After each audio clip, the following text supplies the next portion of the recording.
دل میں ہر دم ہو خیال گنبد خضرا فقط، ہر گھڑی آنکھوں میں ہو نظارہ طیبہ فقط، ہر گھڑی آنکھوں میں ہو نظارہ طیبہ فقط۔ اور آگے کہتے ہیں اپنا سب کچھ دین پر جس نے نچھاور کر دیا کربلا میں، اپنا سب کچھ دین پر جس نے نچھاور کر دیا ہے وہ بے شک حیدر کرار کا بیٹا فقط۔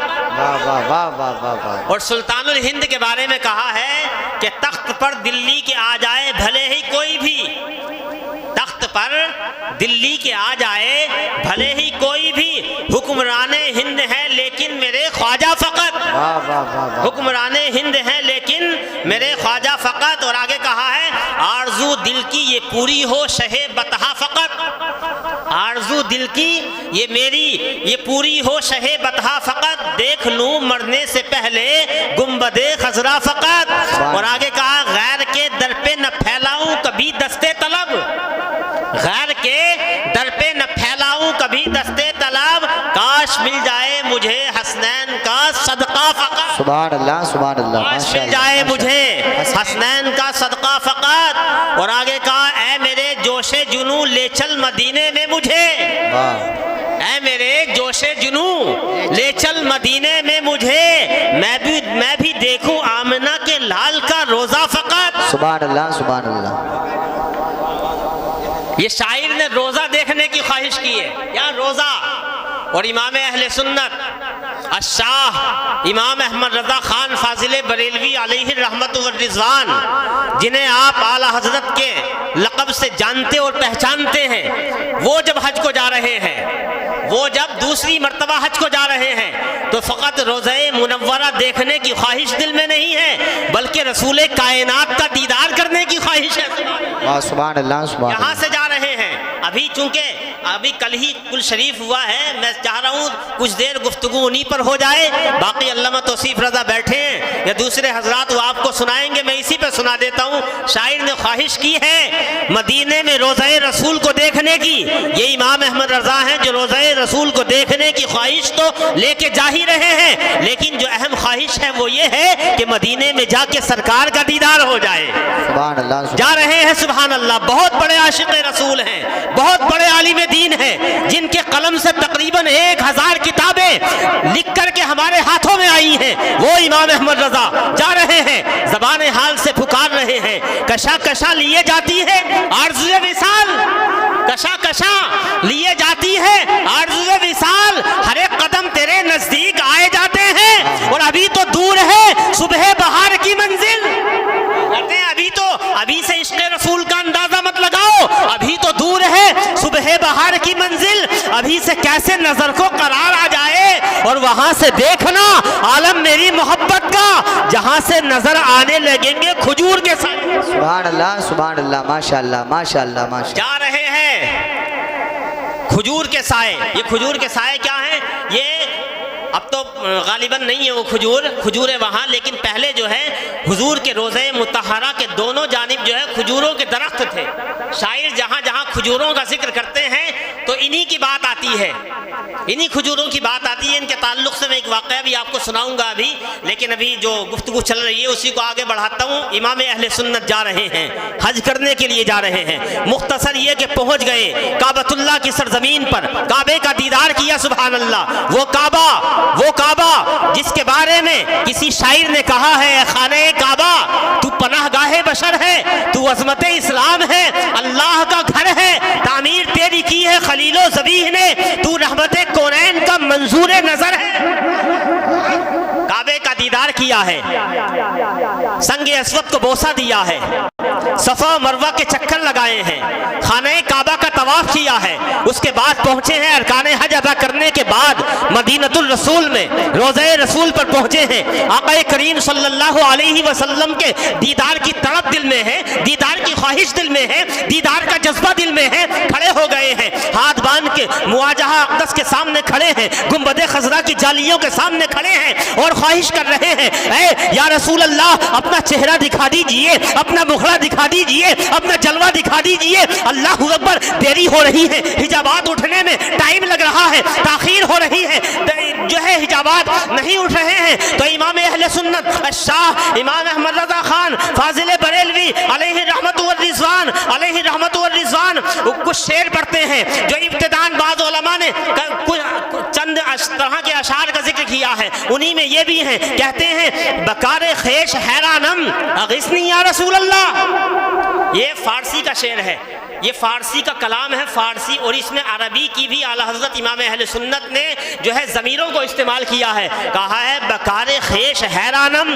اغثنی یا رسول اللہ. کہہ رہے ہیں گنبد خضرا سامنے ہے, دیدار کی طلب ہے, گنبد خضرا کے دیدار کے ساتھ ساتھ رسول اللہ کے چہرے کو دیکھنے کی طلب دل میں موجود ہے. کہتے ہیں یا رسول اللہ چہرہ دکھا دیجئے. بکار خیش حیرانم اغثنی یا رسول اللہ, پریشانم پریشانم اغثنی یا رسول اللہ. اور آگے کہتے ہیں ندارم جستو مل جائے, ندانم جستو ماوائے, ندارم جستو مل جائے, ندانم جستو ماوائے, جزی توی خود سازو سامانم اغثنی یا رسول اللہ. اور آگے کہتے ہیں شہا بے کس نوازی کن طبیبہ چارہ سازی کن, شہا بے کس نوازی کن طبیبہ چارہ سازی کن, مریض درد عصیانم اغثنی یا رسول اللہ. کلام بہت لمبا ہے, آخری شعر میں آپ کو سناتا ہوں. کہتے ہیں رضایت سائل بے پر توئی سلطان لا تنہر, رضایت سائل بے پر, یعنی کہہ رہے ہیں یا رسول اللہ یہ تمہارا رضا ہے, یا رسول اللہ یہ آپ کا رضا ہے, جو آپ کے در پر آیا ہے, بے مایا فقیر ہو کے آیا ہے, آپ کے در پر سوالی بن کے آیا ہے, آپ کے در پر یہ مانگ رہا ہے, آپ کے دیدار کی طلب کر رہا ہے. یا رسول اللہ آپ تو ایسے سلطان ہیں, آپ تو ایسے بادشاہ ہیں کہ آپ کے دربار سے کسی کو جھڑکا نہیں جاتا, کسی کو لوٹایا نہیں جاتا, بلکہ جو بھی آتا ہے آپ کے در سے اس کی جھولیاں بھر دی جاتی. کہتے ہیں رضایت سائل بے پر توئی سلطان لا تنہر, شہا بہرے عظیم خانم اغثنی یا رسول اللہ. لیکن دیدار ابھی بھی نہیں ہو رہا ہے, ابھی بھی دیدار ہونے میں دیری ہو رہی ہے, ابھی بھی جو ہے رسول اللہ جلوہ دکھانے میں تاخیر کر رہے ہیں. دل ٹوٹ جاتا ہے, دل شکستہ ہو جاتا ہے, دل مضطرب ہو جاتا ہے, اور جب دل ٹوٹتا ہے تو ایک دل کے ٹوٹنے کی علامت جو کلام ہے وہ کلام پڑھتے ہیں اور کہتے ہیں کہ وہ سوئے لالا زار پھرتے ہیں, وہ سوئے لالا زار پھرتے ہیں, تیرے دن اے بہار پھرتے ہیں. ٹوٹا ہوا کلام ہے, دل کے ٹوٹنے کی علامت ہے. پورا کلام نہیں سناؤں گا, ٹائم کم ہے. آگے کہتے ہیں امام اہل سنت الشاہ امام احمد رضا خان فاضل بریلوی مقتے میں کہتے ہیں, آخری شعر پڑھتے ہیں, اور ایسا شعر پڑھتے ہیں جو پوری دنیا کو بتا رہا ہے کہ اب امام اہل سنت کا دل ٹوٹ چکا ہے, دل مضطرب ہو چکا ہے, دل شکستہ ہو چکا ہے. کہتے ہیں کوئی کیوں پوچھے تیری بات رضا, کہتے ہیں کوئی کیوں پوچھے تیری بات رضا, اے احمد رضا تیرے جیسے تو ہزاروں ہیں, کروڑوں ہیں, مدینے کی گلیوں میں گھوم رہے ہیں, نہ جانے کتنے تیرے جیسے رسول اللہ کے دیدار کی طلب لے کے یہاں آتے ہیں. رسول اللہ جسے چاہتے ہیں دیدار کرا دیتے ہیں. کہتے ہیں اے احمد رضا کوئی کیوں پوچھے تیری بات رضا, تجھ سے کتے ہزار پھرتے ہیں. اپنے آپ کو کتا کہنا, اتنے بڑے عالم دین, ہزاروں کتابیں جس نے لکھی, ایک ایک فتنے کا رد کیا, وہ کہہ رہے ہیں اپنے آپ کو کتا. در رسول کا کتا ہونا بھی بہت بڑی بات ہے, در رسول کا کتا کہہ رہے ہیں. اور یہ کتا ہونا دل ٹوٹنے کی علامت ہے, یہ دل کے شکستہ ہونے کی علامت ہے, یہ دل کے مضطرب ہونے کی علامت ہے. دل ٹوٹ گیا, اور رسول اللہ کی بارگاہ میں جب دل ٹوٹ جاتا ہے نا تو جھولیاں بھر دی جاتی ہیں. امام اہل سنت اللہ اکبر دیدار کی خواہش کر رہے ہیں. یا رسول اللہ بریلی میں جب تھا, جب ہندوستان میں تھا تو دیدار بہت کیا تھا, خواب میں دیدار کیا تھا, لیکن آج تو جلوہ دکھا دو, سامنے سے جلوہ دکھا دو. علماء نے لکھا ہے کہ آپ نے جاگتی آنکھوں سے رسول اللہ کا دیدار کر لیا. سبحان اللہ, جاگتی آنکھوں سے. مجھے یہیں پہ علامہ ڈاکٹر اقبال کا ایک شعر یاد آ رہا ہے جو بتاتا ہے کہ وہاں دل ٹوٹتا ہے تو اس دل کی اہمیت کتنی بڑھ جاتی ہے. کہتے ہیں تو بچا بچا کے نہ رکھ اسے, تیرا آئینہ ہے یہ آئینہ. دل، آئینہ کہہ رہے ہیں دل کو، تو بچا بچا کے نہ رکھی سے تیرا آئینہ ہے یہ آئینہ، کہ شکستہ ہو تو عزیز تر ہے نگاہ آئینہ ساز میں۔ وہ کہہ رہے ہیں کہ یہ جو دل ہوتا ہے نا، یہ بھی ایک آئینہ ہوتا ہے، اور جس میں آپ بار بار چہرہ دیکھتے ہیں نا شیشہ، وہ بھی آئینہ ہوتا ہے، لیکن دونوں میں علامہ اقبال کہتے ہیں بہت بڑا فرق ہوتا ہے۔ وہ آئینہ جس میں آپ چہرہ دیکھتے ہیں، جب وہ ٹوٹتا ہے تو بے قیمت ہو جاتا ہے، اور جب یہ سینے کے اندر دھڑکنے والا دل یہ آئینہ ٹوٹتا ہے تو اس کی قیمت بنانے والے کی نظر میں اور زیادہ بڑھ جاتی ہے۔ گویا علامہ اقبال کہتے ہیں کہ چہرہ دیکھنے والا آئینہ ٹوٹتا ہے تو چہرہ نظر نہیں آتا، اور دل میں اور سینے میں دھڑکنے والا دل ٹوٹتا ہے تو گنبد خضرا نظر آ جاتا ہے۔ یہ گنبد خضرا نظر آ جاتا ہے۔ یہ دل ٹوٹنا یہ رسول اللہ کی بارگاہ میں دل کی قیمت کو بڑھا دیا کرتا ہے۔ یہ ٹوٹا ہوا دل شاہ کونین کا گھر ہے، یہ ٹوٹا ہوا دل شاہ کونین کا گھر ہے، واللہ میرے جذبے تصور کا اثر ہے، بیٹھا ہوں یہاں گنبد خضرا پہ نظر ہے۔ یہ امام احمد رضا ہیں اللہ اکبر، حج کرنے گئے ہیں، حج کی تو بات بتا رہا ہوں، حج کرنے گئے ہیں۔ ایک شاعر ہندوستان کے اور گئے ہیں حج کرنے، بہت بڑے امام اہل سنت۔ صحیح بات یہ ہے کہ اردو زبان میں آقا کریم صلی اللہ علیہ وسلم کی شان میں جو نعتیہ شاعری لکھی ہے آپ نے، اس کا جواب اردو زبان میں تو ہے ہی نہیں۔ حالانکہ صحیح بات یہ ہے کہ حضور اکرم صلی اللہ علیہ وسلم کی شان میں اتنے کلام لکھے گئے ہیں جن کی کوئی گنتی نہیں ہے۔ امام حجر عسقلانی نے تو لکھا ہے اپنی کتاب میں کہ ایک شاعر نے حضور کی شان میں 1,00,000 اشعار لکھے ہیں۔ کتنے اشعار لکھے ہیں؟ 1,00,000 اشعار لکھے ہیں عربی زبان میں ایک شاعر نے، اور اس نے جو آخری شعر لکھا ہے نا، اس کا ترجمہ کسی شاعر نے کیا ہے، اس کا ترجمہ کسی شاعر نے لکھا جو 1,00,000 اشعار میں آخری شعر ہے۔ وہ کیا ہے؟ وہ لکھا ہے کہ تھکی ہے فکر رساں مدح باقی ہے، تھکی ہے فکر رساں، مدح کہتے ہیں تعریف کو، تھکی ہے فکر رساں مدح باقی ہے، قلم ہے آبلا پا مدح باقی ہے۔ اور آگے کہتے ہیں ورق تمام ہوا مدح باقی ہے، اور عمر تمام لکھا مدح باقی ہے۔ یعنی پوری زندگی لکھا، 1,00,000 اشعار رسول اللہ کی شان میں لکھے، لیکن ابھی بھی رسول اللہ کی شان اور کمالات اور تعریفیں ختم نہیں ہوئی۔ تو یہ بس آخری واقعہ سنا رہا ہوں، آخری واقعہ۔ آپ حج کرنے گئے ہیں نا، ایک شاعر اور گئے ہیں جن کا نام ہے اطہر ہاپوڑی، بہت بڑے شاعر ہندوستان کے، وہ بھی گئے ہیں، وہ بھی روضہ رسول پہ پہنچے ہیں، ان کے ساتھ میں اور بھی بہت سے ساتھی ہیں۔ ساتھیوں نے کہا کہ آپ بہت بڑے شاعر ہیں، ہندوستان سے آئے ہیں، اور آپ کے سامنے اس وقت گنبد خضرا ہے، اللہ اکبر، اس گنبد خضرا کو ذرا اپنی نگاہوں میں بسا کر کوئی شعر تو کہہ دو، اس کا تخیل باندھ کر کوئی شعر تو کہہ دو۔ تو اطہر ہاپوڑی نے گنبد خضرا کا تصور، اور جو دونوں طرف میں نے بتایا تھا نا کھجور کے درخت تھے، ان کھجور کے درختوں کا تصور باندھا اور تخیل باندھا، اور ایک شعر کہا۔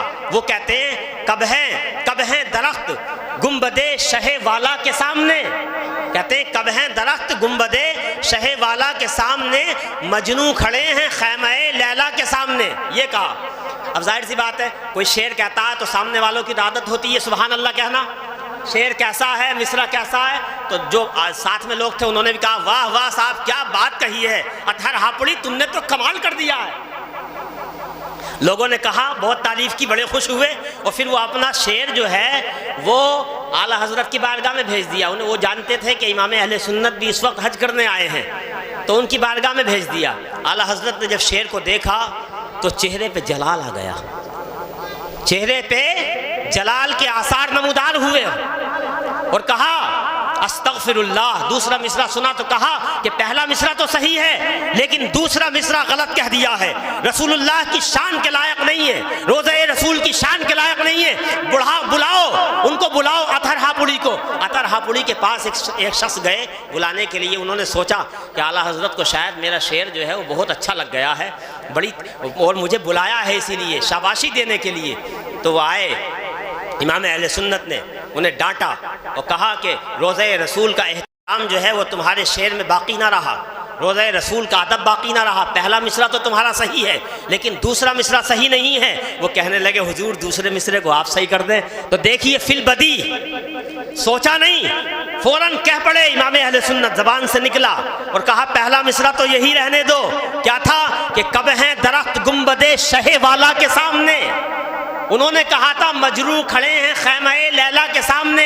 امام اہل سنت کہتے ہیں کب ہیں درخت گنبد شہ والا کے سامنے، قدسی کھڑے ہیں عرش معلی کے سامنے. سبحان اللہ ماشاء اللہ ماشاء قدسی اللہ. کھڑے ہیں عرش معلی کے اللہ کے سامنے. سامنے. یار یہ امام اہل سنت ہے. ویسے ہی ذکر نہیں آتا ہر محفل میں.